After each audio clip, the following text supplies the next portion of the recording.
Welcome to the B Scar TV podcast, the home of high quality conversation.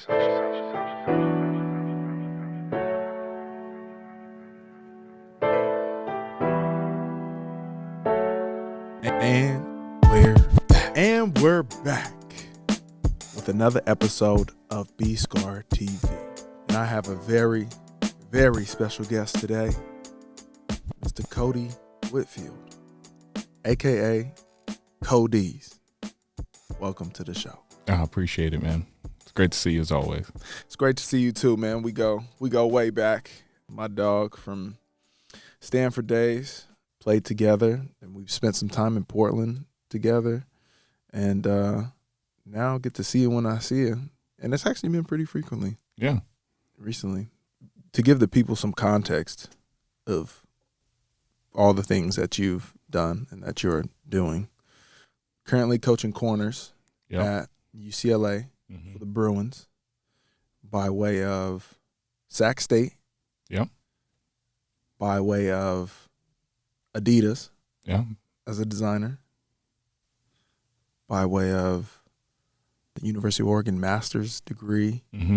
Stanford undergrad degree in product design. Yeah. You've done a lot. You got a lot in your bag. Thanks for that Wikipedia. That was nice. Yeah, I did my research, man. Loyola High School. Yeah. Come on now. Well, yeah, you're back in L.A. Yeah. Back home now. How's it feel to be back home? It's great. It's always cool when you can, like, work at home. Yeah. You know what I mean? Mm-hmm. Not the work from home, but, like, be at a place where you grew up and now I've returned as an adult and this is where I work. Yeah. Yeah. No, I feel that. You still have a lot of family out here? Yeah. Got to see little brother graduate, which wouldn't have happened if I was coaching elsewhere, you know? Yeah. I mean, I have a lot of questions about your coaching career. But when I think about your career over the past, call it 5 years, I mean, since we've graduated, I remember looking at your portfolio coming out of school when you were doing product design and you were doing all these different things, and you had on your portfolio, you had like this lamp, I think you had a bike, and you had like clothes, and it was like all this really cool stuff. And you chased that as a designer, and you were successful at it and really great at it. Then you made a transition into coaching. So you went from this like creative world, which seemed like you had studied for, or you did study to be in, and then went into coaching. And I'm curious how you reflect on that decision. Yeah. And I'm curious why you made that decision. Yeah. And we've talked about it a little bit, but, you know, describing that experience over creative into coaching, and maybe what pulled you into creative and then what pulled you away from it. Yeah, for sure. For sure. It's funny because football is tied into both decisions. Once we were done, or once I was done playing, I knew like my other talents or interests were in creativity. Even back to being a kid, I was always that kid who was like, I want Lego sets. I want Bionicles. I want to build stuff. Like, that's what I wanted to do. So then just thinking about, man, like, what else am I good at? I know what my degree is in. I've done product design stuff. I've made some things. Like, I enjoy working with my hands. What career gives me that ability to express that area of myself, but then also isn't as big of a jump? And working in sports product design, working at Adidas, is literally the blend of you're within sports, but then you're doing the design aspect. You're doing the creative aspect. And I just got so lucky that in graduate school, my internship with Adidas was in U.S. sports. I end up earning a job after my internship within U.S. sports as a footwear designer for American football. That's back when Adidas had Jalen Ramsey, Von Miller, Chubb, Stephon Diggs. I ended up being that like liaison of talking to the athlete, but then expressing like, how do we bring this onto the field, and what creativity, like license or risk are we willing to take that fits with that person and what they have to do. Chubb came in and he was coming off of his injury. I forget, maybe he had like a foot or an ankle or something like that. And I was designing the newest cleat for his position. So, like, I'm talking to Chubb, and it's just me and Chubb just going back and forth. And he's like, oh, I like this. I kind of like a high top, kind of like a mid. And he's referencing some old cleats that he's worn and all that stuff. I designed this cleat. The cleat goes to Chubb, goes to Chris Jones, goes to all these dudes. Yeah. Chris Jones had worn the same cleat his entire career. Ends up wearing my cleat and won a Super Bowl. I was like, crazy. And then Chubb, like, his first year back from injury, wearing my cleat, which is already, like, as a designer, you're like, dang, that's a lot of risk. Like, what if he hurts himself again? Like, is that the footwear? Is that me? Yeah. Well, he freaking ends up being a Pro Bowl player that year. Wow. Not to sound like Spike Lee, but it's gotta be the shoes. Like, it's gotta be the shoes. Yeah. You know? No, but like the switch from that, because like you said, like, man, I was having a great time. I was in Portland. It was almost like I had jumped out of my comfort zone to do something that I always knew I wanted to do. Yeah. But then, boom, abrupt change. Right. And that happened because we had gone out as Adidas. We had gone out to the Super Bowl 54. So that's in Miami. That's the Chiefs versus the 49ers. The coolest thing we did, because it was a week full of events. Like, you're brushing shoulders with the top players in the league, all that stuff, all the Adidas athletes and everything. But we end up working with Uncle Luke and the Liberty City Warriors, who's like his youth Pop Warner football organization. Right? Liberty City puts out per capita the most NFL players out of anywhere in the U.S. Like, ballers come out of there. So we're working with these little kids, and rather than do stuff on the football field, we were working with them, teaching them how to design shoes. That's fire. That was the most impactful thing I'd done in my time at Adidas. And, like, you know, I'm talking with these kids and almost showing them through my own career or my own story that you can make it in football without being between the lines, if that makes sense. Yeah. But then also, like, showing them, like, you can design shoes, you can do this, you can really do whatever you want to do. And you've got the ability, the power, the creativity to do that. And, like, in that moment, man, it just got me thinking, like, to be truly fulfilled, is it about impact? Like, is that where you find the purpose? And that's why I switched, because I was like, the way I know I was impacted was through football, because all of the coaches we had. Yeah. You know what I mean? And that's when I just hit the ejecto seat, cuz, and I just jumped and, like, got into a new career. Yeah. That was it. That was, like, the little push. Yeah, no, that's cool. I didn't know about that experience at Super Bowl when you were working with the kids and giving them exposure to, you know, this whole other opportunity or, you know, career path that was available that was not as a football player, but still within ball. Yeah. You know, and all these things that when I was growing up, shit, I didn't know you could design shoes and that was a job. Yeah. You know, yeah, so, exactly. No, yeah, that's dope. And it's cool that you worked with Chubb. Chubb was Chubba Lang, a season 1 guest. Gotcha. Great guy. We played together my last season in Miami. But I wonder if he's still wearing your cleats. A lot of dudes jump ship, man. Like, some dudes that were Adidas are now Nike and all that stuff. He might have been one of the guys too who switched. I think he's still Adidas. Him and Jalen Phillips were both. Okay, nice. Yeah, I think they still are Adidas. Yeah.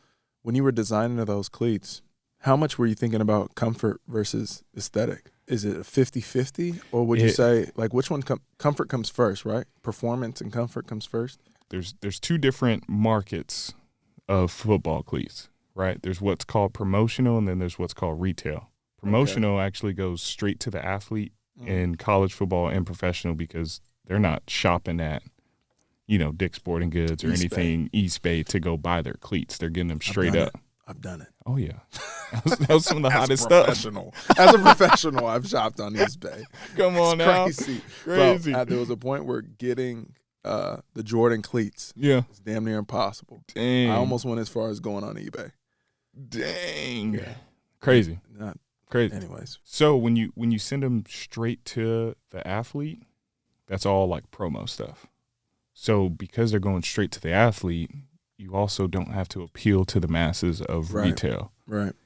AKA the athlete really doesn't care how they look. They care about how the cleats perform. Mm-hmm. or at least that's their number one driver, you know? Yeah. Versus so like, you're saying in retail, it's in the retail, other way like around. you got to get it off the shelf. Yeah, it's got to look good. So like, because you're competing at that point. You're competing. Your thing is next to UA's latest stuff, next to Nike's latest stuff, which is also next to Jordan's latest stuff. Like slick. if it doesn't have anything on the shelf that makes it go like that 8-year-old kid tell their mom they want this one versus that one, or you know what I mean? Yeah. Whether that's a colorway, whether that's a cool like shiny material or anything like that.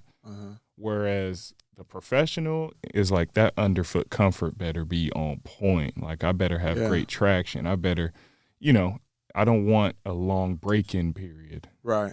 Well, interesting. So if it's the same cleat, aesthetically they typically will look the same, right? Like you can change some internal stuff. And you'll do that. So the retail and the professional cleat are actually two totally different cleats, but they by appearance they look the same. Yeah, they look the same. Okay. Yeah. The professional cleats will be more muted in terms of like a loud factor of appeal. Think of single colorways, color rush cleats. Right. Like color rush cleats are, from a color materials perspective, you're just thinking all materials to get some sort of variance, some sort of visual appeal, right? Like a little matte and shine classic. Because it's going to color block, like color rush. Color block, all be blue. All red, all blue. You're right, okay. Only way to make it pop is you got suede with a little nubuck, or you got, you know what I mean? Different textures, all that stuff. Yeah. And that goes to the professional more often than it goes to the kid. Right. Whereas you think of like the latest cool Adidas stuff, it's always been some loud sort of, they got the camouflage, they got the emoji cleat, which was huge back in the day. So the retail and the professional, they have to be somewhat similar. You'll change the plate, right? The plate and the underfoot will be different. Will you change the materials of, the type of leather or whatever between the retail and professional? So how similar are they? They're damn near totally different cleats. When you like truly undress it, they can be different cleats. Yeah. Got you. Like your internal like sock liner might be different than what goes on shelves. Yeah. You know, just like you said, your underfoot, like midsole, because that was kind of like a big innovation at the time for Adidas, is like we had this drop-in midsole thing. Yeah. Actually, great designer, Eric Armand, who also started that whole Liberty City project. That was his brainchild, designed this cleat. Fire. Yeah. But that was like a big differentiator for us, you know. What was the cleat called? Those are called the Freaks. There's a Freak laceless now. Wow. Yeah, it's because you got to get freaky on the field. You know what I'm saying? Let's go. Yeah. Yeah. But yeah, so like you just have all of these different ways and avenues to kind of carve out a space for you, and that's kind of what Adidas was doing. Yeah. Did you see the movie Air? I did, yeah. Fire. Great movie. Fire. Great storytelling. And it kind of shows you like a hint of the marketing behind how athletes help sell product. Yeah. Same thought process. What Michael Jordan's wearing on court is going to be different than what you're wearing on court. However, it looks close enough or the same enough to where you're like, oh, I'm wearing Michael Jordan's shoes. Yeah. Football is so much different than basketball from a like shoe wear perspective. Yeah. It's less visible. You know, when you see Mike 100%. On the court, you see, those are MJ shoes 100%. Or LeBron's or Steph. Like, you know what kind of shoes he's wearing. You know, when you see Chubb on the field, like you might get a flash of the cleats, but the cameras are farther away. Yep. It's like, okay, he has either white or black cleats, but you're not going to see, color rush, you might not see that texture, right, close up. You know, the Jordan cleats were really interesting from Nike. They were selling out of these Jordan cleats like professionals couldn't even get them. You know, like that's how popular they were, but it wasn't because a football player was wearing the Jordan cleats. It was like recognizable from, what folks are wearing on the street or like taking a different shoe and putting it on the field. I thought that was interesting. And I think it's fascinating to see like these different companies compete with, Adidas and Nike and Under Armour and compete for market share, especially with the kids. Nike's completely drawn back from, I used to be a Nike athlete, and it used to be such that I remember my agent said, like, when I first got in the league and I'm asking him about, can I get a Nike deal? I'm going to be a Nike athlete. I got my homies in my ear basically like, you need to get – I'm from Portland, right? So, you need to get this Nike deal. Why don't you got a Nike deal yet? So I'm going to my agent like, what's going on? And he was like, the whole thing with the Nike deal is if you make the 53, you'll get a swoosh account. You know what I mean? You'll be a Nike athlete. And essentially that's how it was. And everybody on the roster was, for the most part, Nike. Yep. And over the last couple of years, it's completely drawn back where like only the stars on the teams are Nike athletes. Or if they've, you've been in the league for a long time, or you're super tight end, but like they blamed it on COVID. Yeah. That was like Nike's scapegoat was, 2020, they had to do the layoffs and they were like, we can't give, Brennan Scarlett $10,000 worth of Nike merchandise when we're firing, 40% of our workforce. Yeah. That's how it was framed to us as the athletes. But then, the firing stopped and the hiring began, and I didn't get my Nike account back, which it was just strategic though. I think they realized that like whether Brennan wears these Nike cleats on the field or not, these kids are still going to buy the Nike cleats, and Brennan probably will buy them too. Still be wearing them. Yep. So it's interesting, but Adidas is taking a little bit of a different approach, it seems. Yeah, and they've had to, right?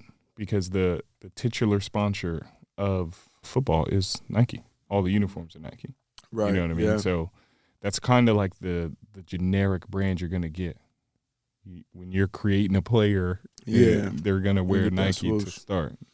And I think they've got that luxury, whereas Adidas is like you're the outside looking in trying to crack into the space. Yeah. You're basically what Jordan was when he was entering basketball or when they were entering the basketball business. Yeah. Converse was the shit. Mm-hmm. That's right. So they differentiated by having colors, for a colorful and pretty damn good athlete. Yeah. Whereas Adidas is trying to say like, all right, how do I differentiate when Nike is going to be the be-all, say-all for the entire league? Yeah. Who do you go after? Do you have to get more players since guys like yourself are no longer going to be given those Nike deals? Yeah. Yeah. Yeah. I mean, it also seems that Nike in the beginning, they had the color for the basketball shoes, but the whole origin of Nike was Phil Knight selling track spikes out of his van at local track meets. Yeah.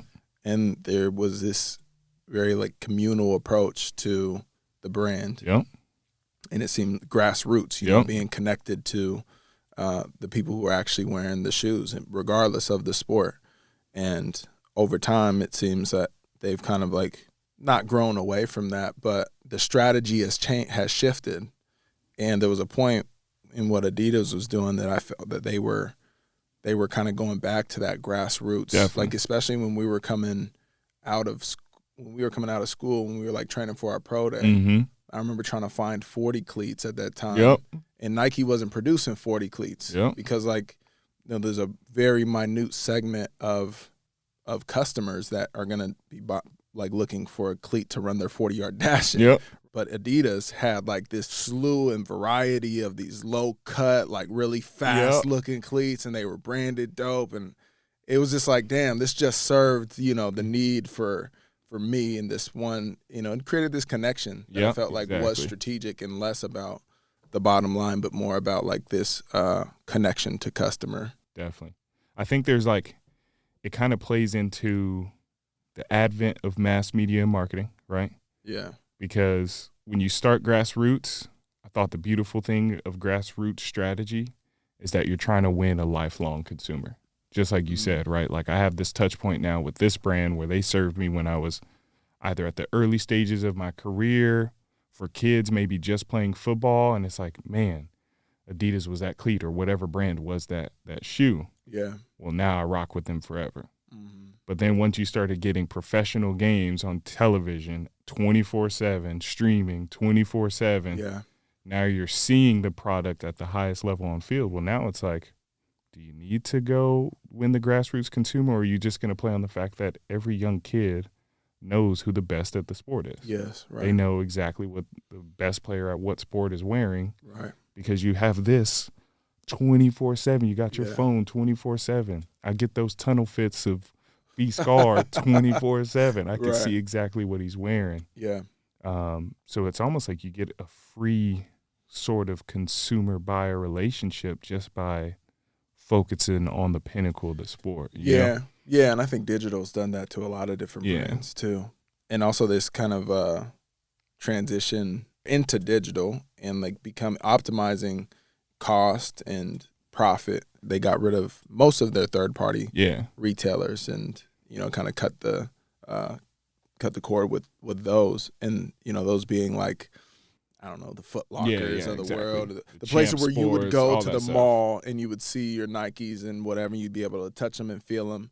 You know, it's because it costs them more to sell through that third party than to just like sell through the sneakers app or the Nike app, right? And so like it's this digitization of the brand, which makes sense from a cost standpoint, but, you know, do we lose that connection? Like, is that digital connection the same as, you know, experiencing it? Is it the same as like Phil, you know, at the track meet with the spikes? You know, I don't know. Time will tell. I think that it'll be interesting to see how that goes. For sure.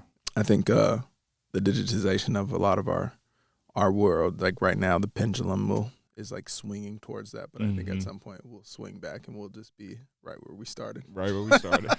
So cyclical. Yeah, for sure. So you got into coaching after you left Adidas and after you were designing cleats, and you had this experience with the kids and exposing them to a different career path and that being impactful on you. And then you went straight to Sac State from there. No, went to UCLA first, actually. UCLA first, that's right. So I started as a graduate assistant at UCLA once I left Adidas. And that came through relationship, you know, kind of like most things in life. Jerry Neuheisel, who's our receiver coach, was a graduate assistant at the time. And when I was making this move, as abrupt as it was, I still wanted to make sure to ask questions. Yeah. You know, not networking, but ask people who I admired and known and seen how they got into coaching, like, what exactly should I do? What should my strategy be? Right. Not so much looking for a handout, but like, how did you get to the door and I want to get to the same door? So talking with him, it was like, okay, you can get into coaching in a couple of ways. You could be a volunteer, you could be a graduate assistant, you could be an analyst, you could do all these entry-level roles that kind of get you into the coaching field. Got you.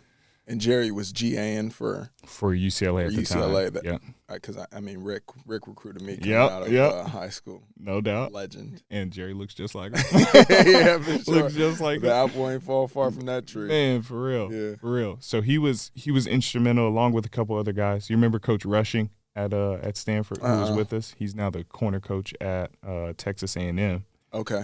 But he was like a analyst, I believe, when we were at Stanford playing. Oh, okay. Yeah, TJ I'd recognize him if I seen him. No doubt. But, you know, just talking with all those guys, coaches I've been coached by, people that I knew at our age who had gotten into coaching, they really helped me understand, like, what it takes to do it. And then shortly thereafter, those conversations, Jerry was like, hey, we actually have a GA spot at UCLA. Perfect. Hell yeah, it was perfect. Divine timing. Dude, just jumped, moved from Portland to L.A., and really, just like you said, divine timing. Like, my lease had expired within the same month that I was going to start. You know what I mean? Like, well, I remember this vividly, actually, because we were working on our group project. Yep. And we were going to start our clothing label together and do all these things, and you were like, hey, I'm about to get back into coaching, but you were also still at Adidas. Yep. And you were about to go into school. You were a busy man at that time. Busy man. Juggling like 3 things. There was like a 2-week overlap at least where I still wanted to finish my like Adidas shoe, which is out now. They're called the Nasties because there was Freak and then there's Nasty. Like, you had to Nasty. And the way we structured it, right? Like Adi Zeros for the fast guys. Think Tyreek Hills of the world. Yeah. The Freak was for like the mid-skill guys, tight ends, RBs type. And then Patrick Mahomes actually wears Freak. Okay. Comfortable shoe. I think I'd be a freak in this situation. You'd be a freak. Because the Nasties are the big Nasties is like, you in the trench. The hogs. You need it. But you got to service those guys, as you know, right? Like, got to. It makes the difference in everything. Mm-hmm.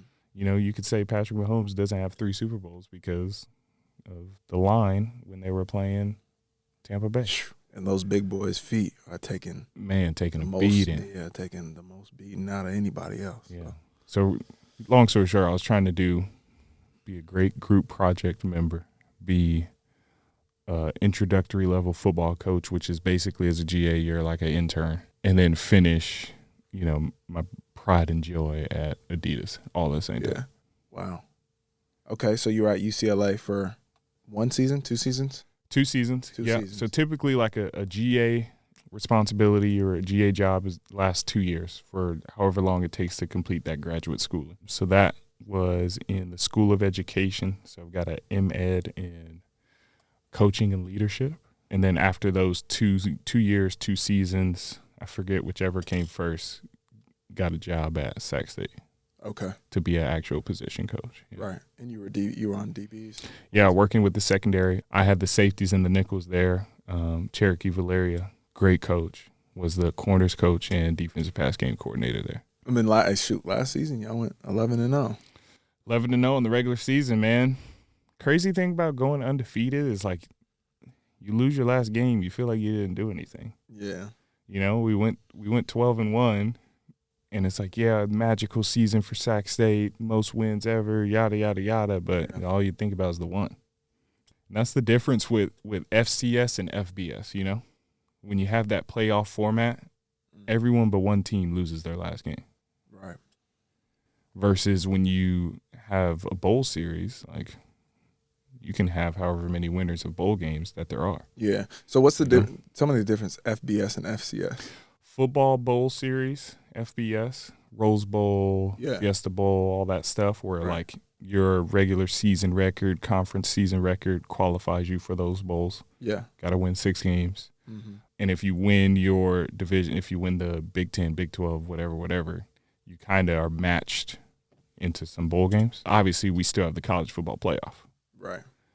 But that's a new thing. FCS, think the format of March Madness. Oh, really? Exactly what it is. I didn't know that. Yeah.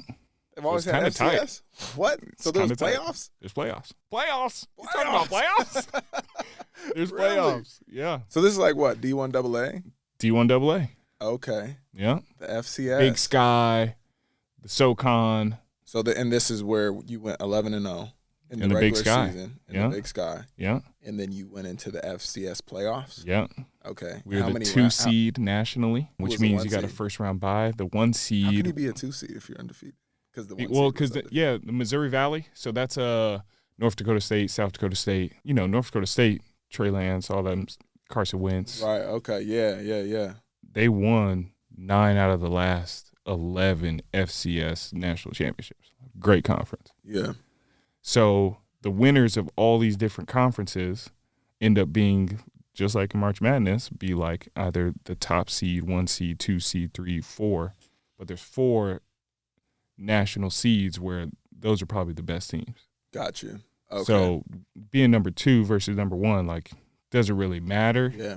Other than side of the bracket, maybe or whatever. But you still all get a first round bye. How big is the playoff? Is the tournament? Don't quote me on this. I don't know the exact number, but it would have taken 5 rounds to get to the Natty if you don't have the bye. If you don't have the bye. If you got the bye, it takes 4 rounds. So whatever the bracket of that would be. 5.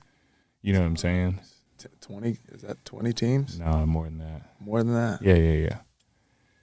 Crazy. Because you got to go in the championship is 2, in the semis is 4, in the quarters is 8, in the round before quarters is 16, 32. It might be 40 some odd teams, 60 something some odd teams. Yeah. Man, I feel bad for not knowing that. No, I mean, shit, I didn't even know they had this shit going on, bro. Yeah. Been living under a rock. Yeah. Been watching bowl games. Yep. Wow. Okay. Dude, FCS playoffs is legit. Wow. Because it's one, you know what I mean? It's one and done, and you're trying to. It's like March Madness. It's a lot of games. It's a lot of games. And it's a lot of games. So like, if you go all the way, that's 16 games. Yeah. And 16 games. You're playing into at least February, right? NFL season. Yeah. So you play, and the FCS championship is after the college football playoff. Got you. So you're looking at. But you probably don't have. I mean, between bowl games, you have such a long, or between the regular season. When we were at Stanford, we finished up our season, I don't know, early December, and then we didn't play in the Rose Bowl until January 1st. So we had that big break. I wonder if the FCS, you probably don't have no break. The first round's probably the next week. Next right? week. So okay. Straight into it. Yeah. So when you have that bye, huge. Maybe. Because then you're like, what if we lose momentum? We just won 11 straight games, rattled them off. Now we got a break. And then you got to factor in, too, like, you're waiting to see who do I play between the winner of of this game. We were preparing for Davidson, wing T team. Bro, running the triple. Yeah. Or we were playing Richmond, team from Virginia, Richmond Spotters, 2 great teams. But, like, you got a week to prepare for them, but you don't even know who you're going to play. So you're like 1 week or half of a week you spend on one team. The next week after you've watched the game, you're like, well, did we spend any time on the right team the week before as a bonus week, or did we think the other team was going to win? You don't want to see that wing T team. No. You don't want to. I mean, you got to be assignment sound. Dude. But it's also like the defense just – you could have a totally different defense than you played all season, and then it doesn't prepare you for the following. Then you got to then go back into the playbook. Oh, and then just – I mean – playing Army, Navy, Air Force, right? Like, there was a time in football where, like, the team that the military academies had just played, their following week, there was a record of, like, guaranteed losses. Yeah. You play Makes Navy, sense. you might win. That next week, you're so beat up that you lose your next game. Right.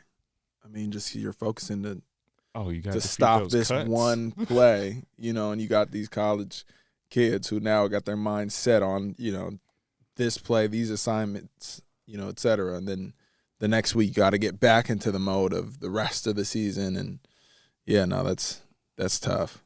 Never want to play those wing tees. Well, it's interesting. I wonder why.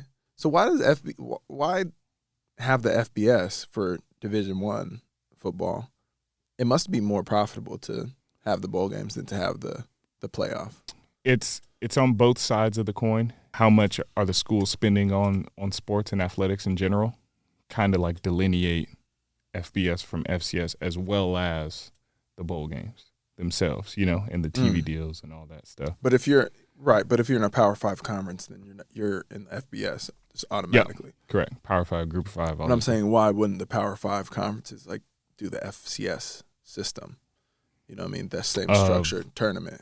Like, instead of doing FBS, why not replicate the tournament play? Now we are doing that. Yep. A much smaller playoff, though. Mm-hmm. But it seemed to be this big, it was a big deal when we were talking about potentially going into a playoff, or we were talking more teams or more games, and how do you know which team deserves to be in? For sure. All this controversy, but, meanwhile, the FCS has been doing this for who knows how long. Mm-hmm. There's always like an exclusivity argument.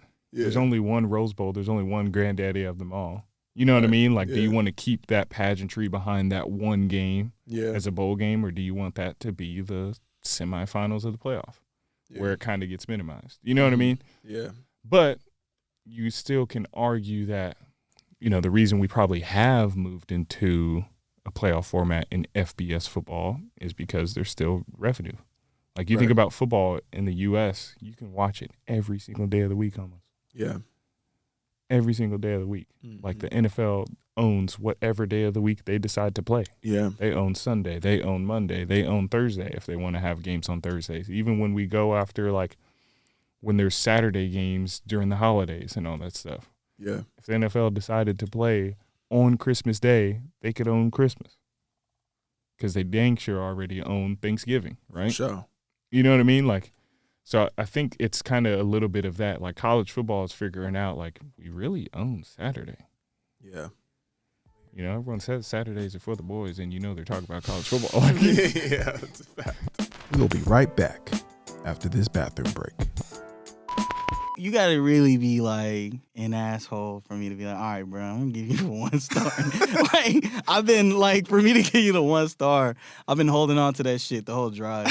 Right? Yeah, you probably did some fucked up shit where I'm like, nah, this nigga, like, and you just been fuming. Yeah, bro. Fucking turn up the music, you know what I mean? If it's, like, a super privileged person, I'm like, y'all going to hear this rap music.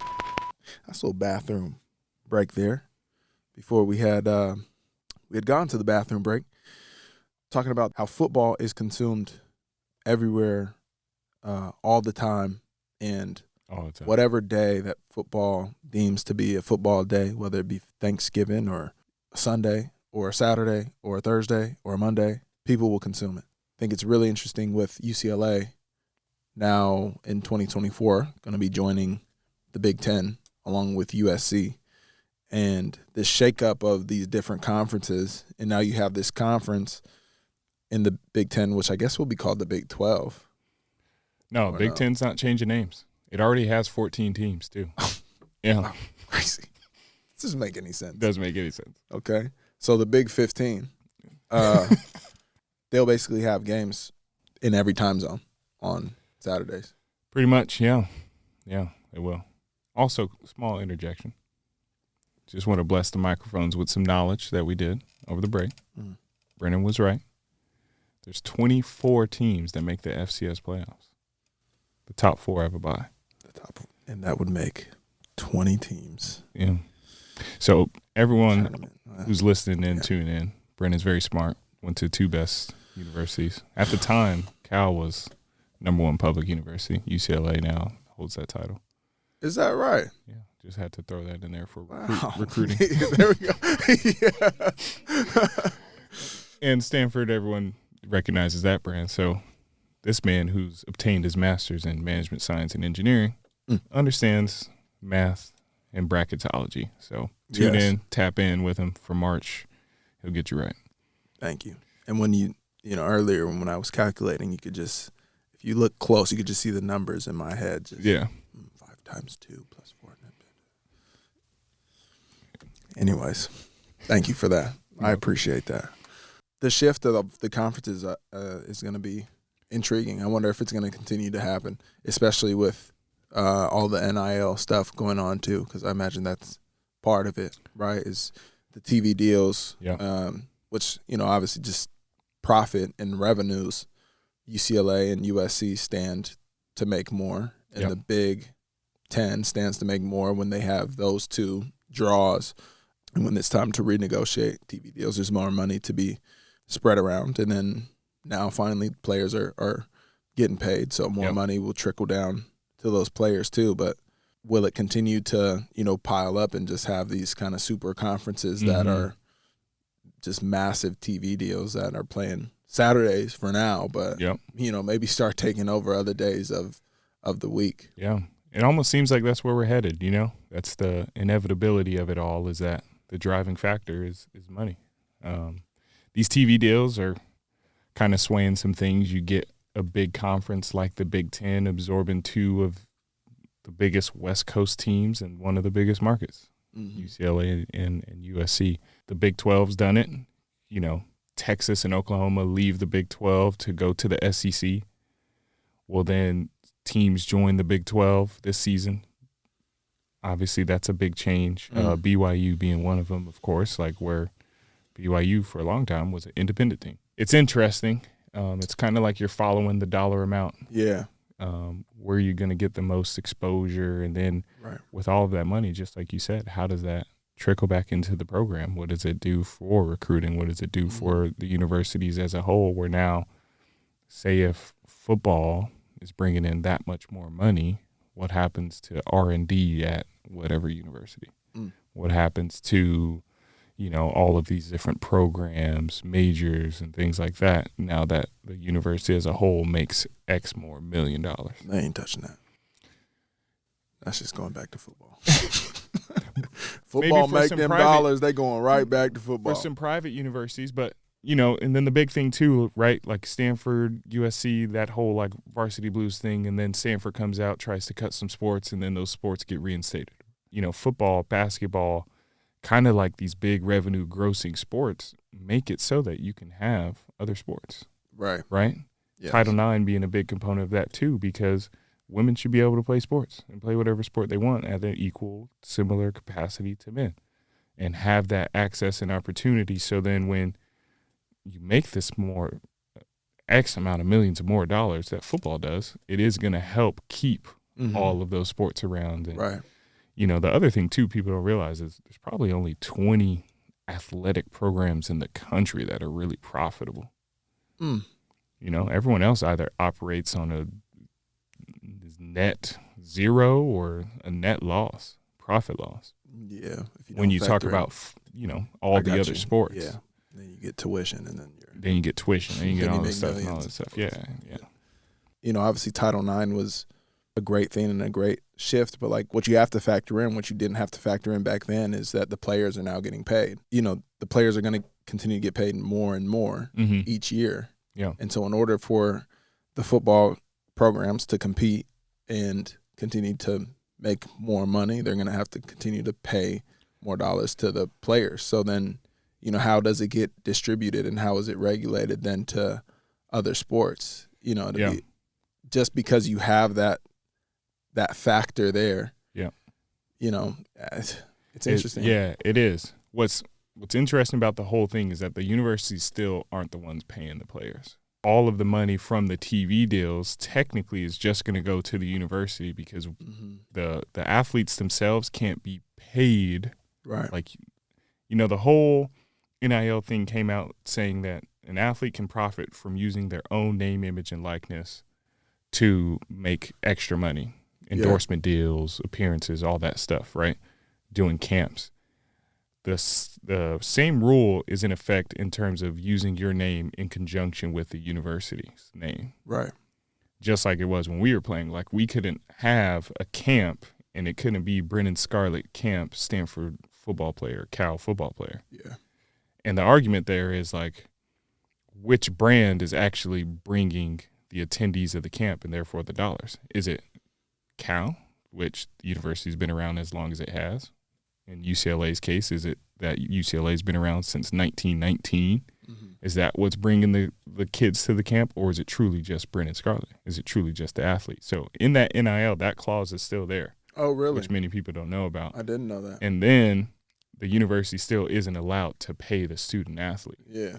So what's happening is, like, you're allowed in a gray area kind of way to facilitate these connections to different endorsement opportunities. But you're hearing about collectives, you're hearing about these people, alumni, whatever, pooling together their money to be able to finance a roster. I think the minute you start talking about revenue sharing with all these TV deals and, like, say a school makes $30 million on a TV deal, do we give 10% to the student athletes? Well, are they now employees? Yeah. And if you're employees, then are you still subject to being fired based off your performance?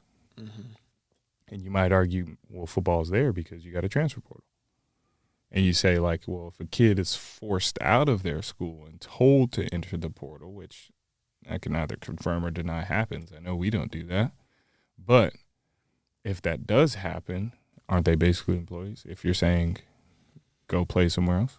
Mm-hmm. So it's a great argument, and it's going to continue to happen because I think we are in this, like, ever-changing space of what it means to be an athlete. Yeah. Especially at the college level. For sure. Yeah. And I think it'll continue to evolve where the collectives and the way that the student athletes are getting the money is going to become more closely integrated with the schools. Yeah. Because they have aligned, agendas and incentives, right? 100%. The whole point is for the collectives to get the money into the pockets of the students, and then to the student athletes, and then the program is to win games. Yeah. You know what I mean? And continue to push up the TV deals, but also, sell tickets, get asses in seats, and et cetera. And every few weeks there's different, like, laws that are being passed or policies and regulation around NIL collectives and how closely integrated they are into programs. And I think at some point they'll just be like a part of the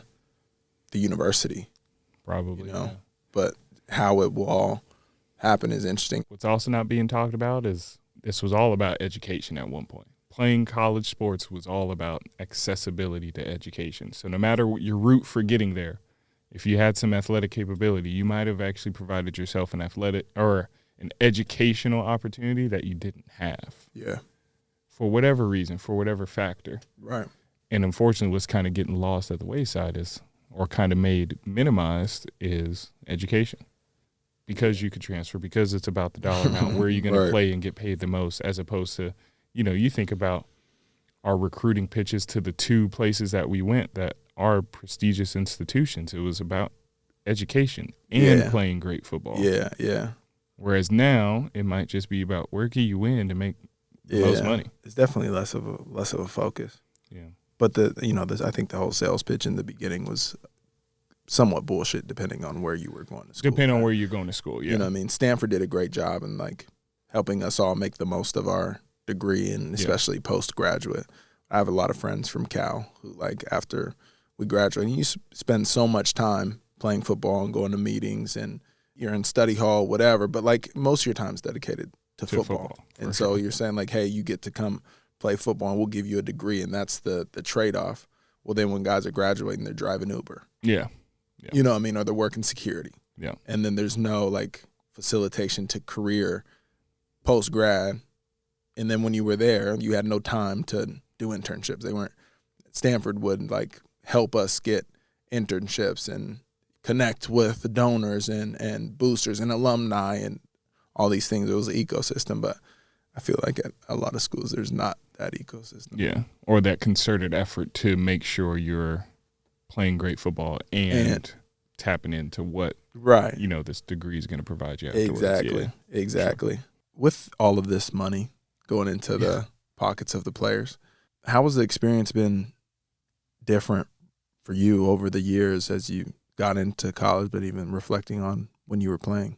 Coach Saban has been on like Twitter. There's a small little video clip of him saying just how the student athlete is different. He says the student athlete is different because they're not being told no anymore. And then when you factor in like the student athlete not being told no and getting normally what they want because they are being told how good they are, and that's being proven with a dollar amount. What's different is that you got to still continue to be firm, and probably more firm on them than ever. And just that, and this is Saban's words, but it takes what it takes. Way back in the day, he also said everybody wants to be the beast, but nobody wants to do what the beast got to do, right? AKA referencing all the work that you got to do behind the scenes, what it takes to win a Pac-12 championship, what it takes to win a Rose Bowl. Like, you've spoken to that experience before, just how the 2 schools that you went to in the Pac were so different from the level of work that we did. You know what I mean? Yeah. And I think what's also changed in college football, and rightfully so, is that the student athlete is being more empowered. The demand has been lessened. I hate to be the like back in my day coach, but it's almost inevitable, right? Like, we don't do 2-a-days anymore. Mm-hmm. Health reasons for the longevity of the student athlete's career and all that stuff makes sense. Yeah. But then also, like, remember like what it took for us to be, you know what I'm saying? Like, to be what we were. Was that essential? 2 days? Some might argue, yeah. Others might argue, no, because you can still be a great football player. There's other ways to get to the level of conditioned and prepared. Right. But it's just so different how it's gone that it's almost like though we say it's still an amateurism, it's more professionalized than it was when we were playing. Yeah. I mean, shit, college football was so hard. So hard. That shit was fucking hard, bro. College football is harder than NFL football. Dang. The preparation, the practices, the 2-a-days. The lack of time. Exactly. Right? Long days. You had you didn't have any free time in college. But guys weren't, because it was hard, you still didn't have guys leaving. Because if you were to leave, if you were to transfer, you were going to lose a whole year. Yeah. You were still your ass was going to work hard, but you wasn't going to be able to play in the games. Yep. Do you see guys leaving now? Do you hear about guys leaving because it's hard? Certain programs are being pushed harder. If you win, no. Because it takes what it takes. So if you've got that proven strategy of we've been doing it this way and we've been winning, no, you ain't going to leave because you still want to win. Right. If you're doing it and it's hard and you ain't winning, then people jump ship. Dudes are dipping. Yeah. That makes sense. What's your approach now with coaching? And also, I just tell this quick story. When we finished our Rose Bowl season, you and I both started training for the league. We trained at Stanford together. We were getting after it, training for those 40-yard dashes. And, I got picked up, and you did some footwork, some feet work training with me, and put me through some defensive back drills. I was going to play outside linebacker, and I had to drop back in coverage. And we went out to the field a couple of times, and I was getting my feet work right, and you were getting my feet work right. And at that point, I said, man, this guy Kodi's a great coach.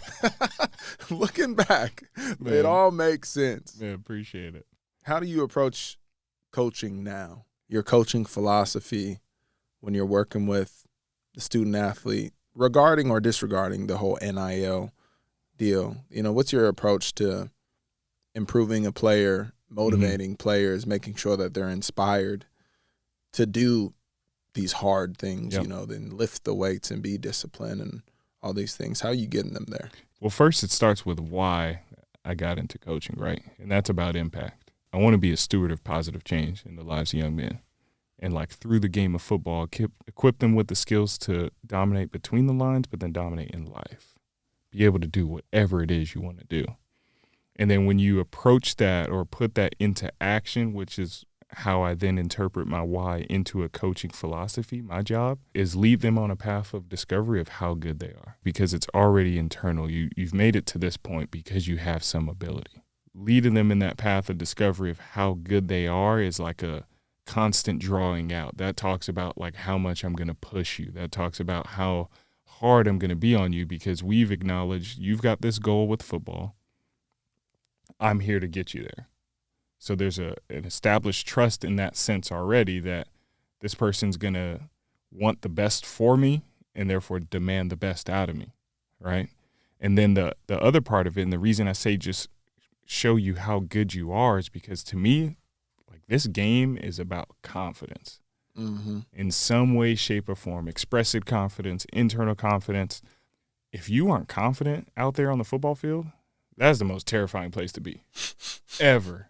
You know what I'm saying? Whether it's you're not confident in your preparation or assignment, then you're out there swimming and everything's reactionary, or you're not confident in your ability. Maybe you feel some imposter syndrome. Maybe you feel like, dang, I'm not as good as I thought I was, but really, my job is to prove and show you that you are. And the work that you put behind that to earn that confidence is what it's all about. So, even down to the footwork stuff that I did with you, that was all about, you can already do the footwork because you do either a harder version of the footwork when you're rushing a passer, right, where you're working off of edges, when you're doing all this stuff, that now you just drop back and you do a V drop. That's easy. It's just a crossover run. Right. You've done it. Right. And then when you settle up, when you T-plan, when you playing drive, all that stuff, yeah, all of that ends up being, well, we can get into the science of it, we can get into all this stuff, but if you don't believe that you can do it, you'll never be able to do it.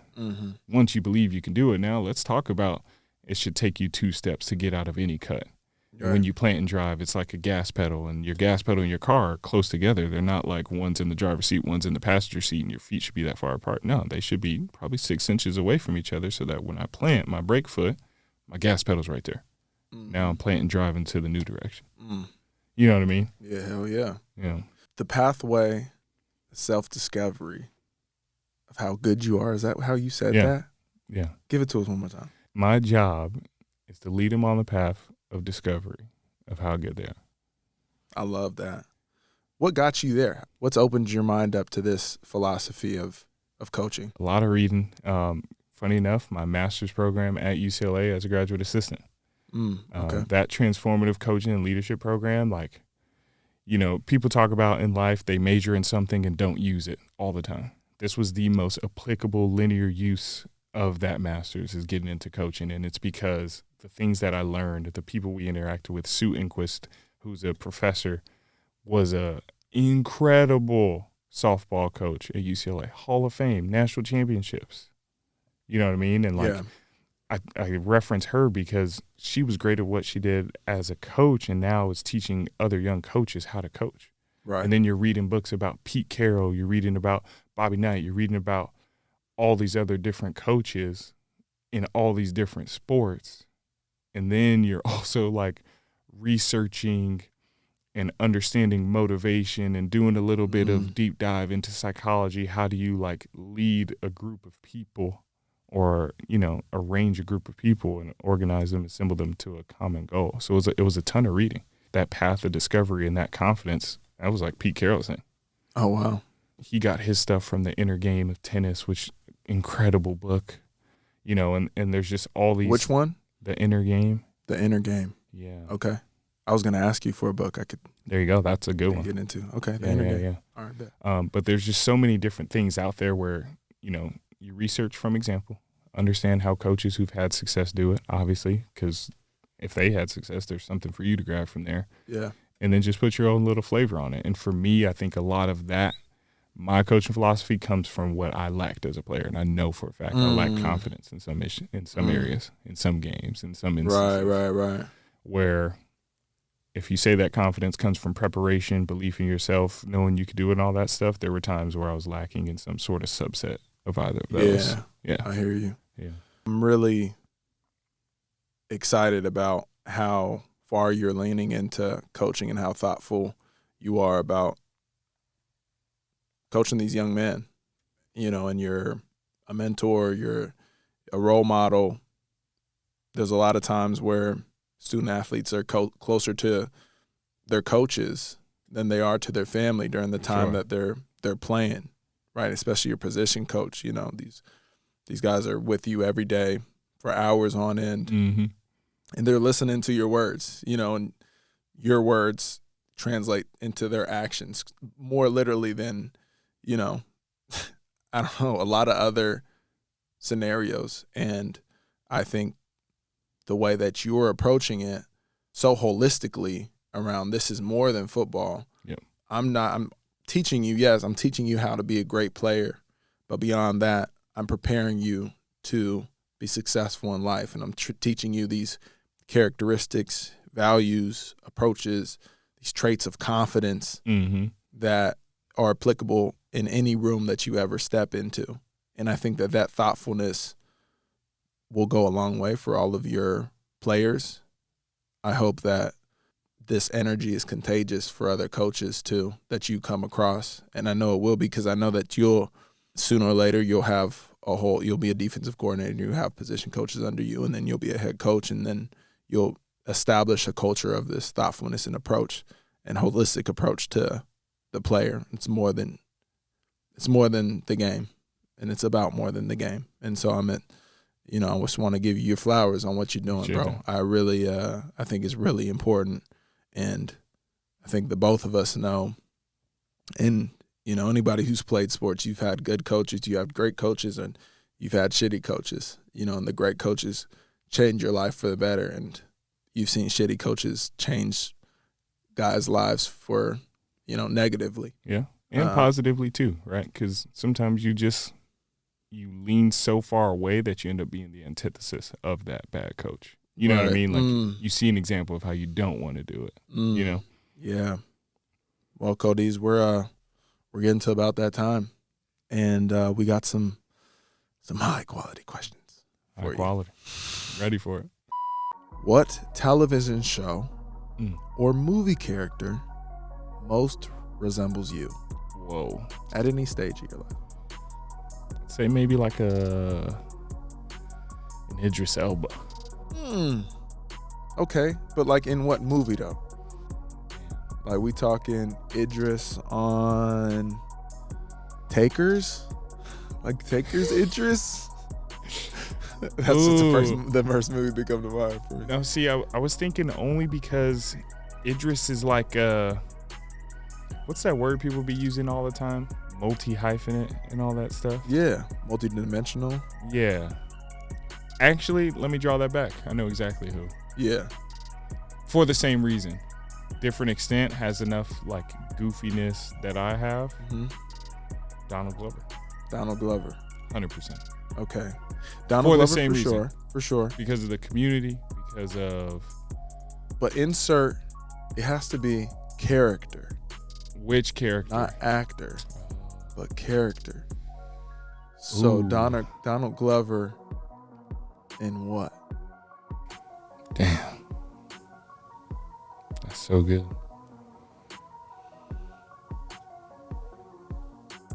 say like Donald Glover in Atlanta. Oh, it's crazy. It's crazy. You know why it's crazy? Give us your reason. Go ahead. Give us your reason. Talk to us. Because all of those episodes as like vignettes of different life happenings and all that stuff, it'd be him. I think of the episode when they're in Amsterdam. Fire Episode. But he really wasn't a part of that episode, though. Just when from Paperboy was tripping faded. And he went on that trip. But just at the beginning of it, where he's like trying to facilitate everything, and he's like running around trying to keep track of everything, and then he kind of gets screwed over from the show because they don't want to pay, and then they leave and all that stuff. Right. I see him in that entire series as like a helper. Like he's trying to facilitate somebody else's dream, but then trying to like grind and make it ends for himself. Mm-hmm. I feel like that's me. Wow. I'm like an Enneagram 2 through and through. That's a helper. Yeah. Yep. We've only had one interview so far for season 2 and asked Tevin the same question. Yeah. And he said Ern from Atlanta. Yeah. And he said it because Ern he's like in between of so many different things. Yeah. Multi-hyphenate. Yeah.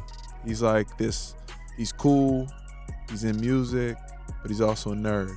Yeah. And he's also like trying to figure out like relationships. He's vulnerable. Like he's not like super hard, and he doesn't try to act like he's super hard. Like it was just that was Tevin's kind of background 100%. for it. Yeah. Or the episode where he takes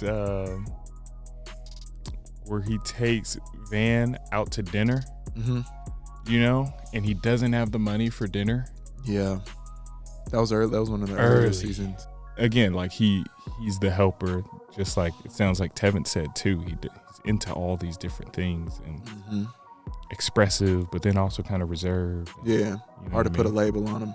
Yeah, exactly. Shout out to Donald Glover for just capturing the life and culture for so many of us. So many. Because I'm deep in Atlanta too, and I really enjoy it. Yeah. I really enjoy the creativity behind it, the characters. I get this feeling of like when things are happening, I feel like I'm like I'm empathetic with the characters' experiences, and I laugh super hard when it's just well done. Yeah, well done. Okay, good. What's your ideal morning routine? So you wake up, you got nothing but time and space. And you just get to run through your morning. Dang. Talk to us. Start with what time? What time does I wake up? Well, it's funny. You got a good night's rest. It's because I'm really not a morning person. So the hard part is like we're a morning practice team. At UCLA, we do everything in the morning. So I'm trying to establish that routine. My ideal morning routine would include, and I started doing this in Hawaii or picked it back up. I used to do it, especially when I was a creative back in Portland. Cold shower. Because there's the initial shock of the cold shower that actually wakes you up, but then there's the challenge of trying to acclimate to the cold. So like in that minute, you got to control your breathing. You got to be like, I'm actually going to be fine. It's just cold water. So it goes from like, and then like you start to control your breathing, and then you start to like feel good, because then you get the rush of endorphins from the cold shower, and then you get like the anti-inflammatory benefits of all just being in the cold. But then like for some reason the blood flow challenge of trying to get more oxygen to your blood like feels like it makes you more awake. Yeah. By breathing. Followed by a coffee. I enjoy coffee now. I used to not enjoy coffee. How are you taking your coffee? I love making flat whites. I'm exploring. I'm exploring my coffee making. That's been the easiest for me. I'm terrible at latte art. I used to enjoy making mochas, but mochas will add a couple extra to the good section. Yeah. Even though they're delicious. If it's normal coffee, just give me a good old black coffee. Nice. And half and half. Okay. Cold brew's cool too. So Okay. I'm indifferent. It doesn't have to be a particular thing. Okay. But yeah, those two things have to happen. Everything else, I'm ready to go. Love that. Love that. There's a Prince song that just came to mind. It's called Cold Coffee and Cocaine. Okay. And it's the album is Prince on the Piano. Nice. Yeah. It's a fire album. What is your most memorable celebrity encounter? I don't know that there's been many. If we're talking about encounters where I've gotten a chance to speak with them and exchange some words or ask for some advice, I don't think there's been many celebrity encounters. However, I would say one of the coolest people that I've gotten to just shake their hand and just see up close and personal, Russell Westbrook. Russ. Because that dude is cool. He's hella cool. From his fashion sense, you know, what he's doing with his own brand, Honor the Gift. Happen to be wearing it. Very coincidental. To his own mantra, like, why not? Which, like, why not quit your job as a designer and get into coaching? You know what I mean? Like, that's kind of how I prompted myself to do that action. It's just, why not follow what you've always wanted to do? And then just to how he plays. That dude's all out all the time. Yeah. All the time. Seems like a really good dude. Seems like a family dude. All that stuff. Yeah. So I think just seeing him in person, like he was at a UCLA game. So I'd come back to campus for that. I think his wife actually was the honorary captain for this game. Oh, wow. Nina, who also played at UCLA, played women's hoops. It was just cool because it was like anytime you meet your celebrity, you find out they're just people. Yeah. You know what I mean? Yeah. And I think just seeing him, it was like he was at a game, like a normal person, enjoying basketball, chilling. I remember when I was at your apartment and we were shooting the Creator series, or one of the times we were hanging out there, and you had the book. Still got the book? Yeah, the book that it was like his outfits, but yeah, it was like it was pictures of his book. Outfits. Yeah, great coffee table book. Yeah, I forget what it's called. Huge yellow cover. Oh yeah, shout out Russ, man. Why not? Who is your favorite follow on social media? Man. And you recently transitioned back into the recently Instagram got game. back on the gram. Yeah. Welcome back. Thanks. It's good to have you. You know, it's such a time suck. You used to have a burner though. You were fenced in around a little bit. Like you had like a creative. I had a creative profile one just for like some inspo. Yeah. You know, when I was doing the creative stuff. So this handle of this favorite of yours could be one of those inspo handles, or it could be a person, a place, a thing, or whatever. You know, this might be the first time, but I'm gonna decline to answer. Oh wow. Okay. Because I'm actively trying to get back off the ground. I could. Actively. Yeah. Good. I feel like it maybe will help for recruiting being on the gram, or maybe not. Twitter's Twitter's the it used to be sphere. Facebook Yeah. back in my day. Back in my day. Yeah. It was the Facebook DMs. Yeah. Yeah. Twitter is where it's at.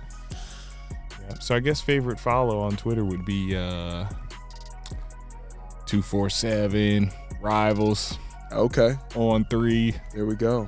Because you get to follow some of these kids. You figure out like how the recruitment is going through those websites and all that stuff, I guess. That helps. You got to know about your industry, man. Transfer portal sites. You got to know your business. Hey, man, it's been great having you on the show, Kodi's. I appreciate you and can't wait to see how you continue to evolve and become the best coach out there. Best in the game. Appreciate it, man. Appreciate it. Hell We got to yeah. get you out to a game. Oh, yeah, I'm there, bro. Of course. Yeah. Game of your choice. Okay. Hopefully you can't make it because then that means you're playing. Right. So But one of these years, if you got to buy or something, come through. Hell yeah. I appreciate you, brother. Appreciate you. And there you have it, folks. Another episode of B-Scar TV. Please give us a comment, a review. We're really looking for some feedback. You could make it constructive, some constructive criticism. We're always trying to get better because the pursuit of high quality content, it's an endless pursuit. We'll see y'all. Peace. This episode of B-Scar TV has been brought to you by Scarlett Creative. For the full-length video episode and more content, find us on Instagram, YouTube, and TikTok at B-Scar TV. And please, leave us a review. Drop a comment. What do you want to see? What do you want to hear? Who do you want to hear from? We would love to hear from you. This is your host, with the most, Brennan Scarlett, signing off. Peace.